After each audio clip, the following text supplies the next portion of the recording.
తెలంగాణ రాజకీయాల్లో ఇప్పుడు hate speech and hate crime bill 2026 పెనుదుమారం రేపుతోంది.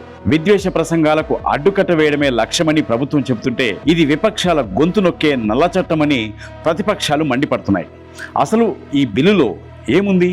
మతం, కులం, లింగ భేదం లేదా ప్రాంతం పేరుతో సమాజంలో అశాంతి రేకెత్తించే ప్రసంగాలు, సోషల్ మీడియా పోస్టులను అరికట్టడం ఈ బిల్లు ప్రధాన ఉద్దేశం. అయితే ఇందులో ప్రతిపాదించిన శిక్షలు అత్యంత కఠినంగా ఉండడం గమనార్హం. నేరం మొదటిసారి రుజువైతే 7 ఏళ్లు, రెండోసారి అయితే ఏకంగా 10 ఏళ్లు జైలు శిక్ష, 50,000 నుంచి 1,00,000 వరకు జరిమానా. ఈ కేసులను నాన్ బెయిలబుల్ నేరాలుగా పరిగణిస్తారట.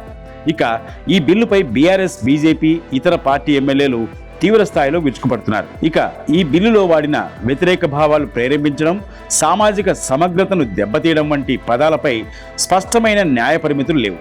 ఇది అధికారుల వ్యక్తిగత అభిప్రాయాలపై ఆధారపడి సామాన్యులను ఇబ్బంది పెట్టే అవకాశం ఉంది. రాజ్యాంగంలోని ఆర్టికల్ 19(1)(a) కల్పించిన భావ ప్రకటన స్వేచ్ఛను ఈ బిల్లు హరిస్తుందని విమర్శకులు వాదిస్తున్నారు. ప్రభుత్వ వైఫల్యాలను ఎండగట్టే జర్నలిస్టులు, సోషల్ మీడియా కార్యకర్తలను టార్గెట్ చేసే ప్రమాదం ఉందని వారు హెచ్చరిస్తున్నారు.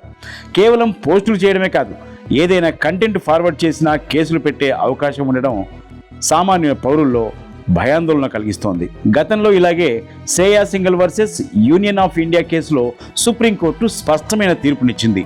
కేవలం విమర్శ లేదా వ్యంగ్యం శిక్షార్హం కాదని, ప్రత్యక్ష హింసకు ప్రేరేపించే మాటలపైనే నియంత్రణ ఉండాలని కోర్టు పేర్కొంది. ఇక ఇప్పుడు ప్రభుత్వం తెచ్చిన బిల్లు ఆ స్ఫూర్తికి విరుద్ధంగా ఉండనేది కొందరి విశ్లేషకుల అభిప్రాయం. సామాజిక మాధ్యమాల్లో పెరిగిపోతున్న ట్రోలింగ్, విద్వేషపూరిత పోస్టులను అరికట్టాల్సిన అవసరం అయితే ఖచ్చితంగా ఉంది. అయితే ఆ ప్రయత్నంలో ప్రజాస్వామ్య గొంతు నొక్కేయడం సరైన పద్ధతి కాదు. ప్రస్తుతం ఈ బిల్లు సెలెక్ట్ కమిటీ పరిశీలనలో ఉంది. కమిటీ ఇచ్చే నివేదిక ఆధారంగా ఈ బిల్లులో మార్పులు జరుగుతాయా లేక ప్రభుత్వం మొండిగానే ముందుకు వెళ్తుందా అన్నది వేచి చూడాల్సిందే.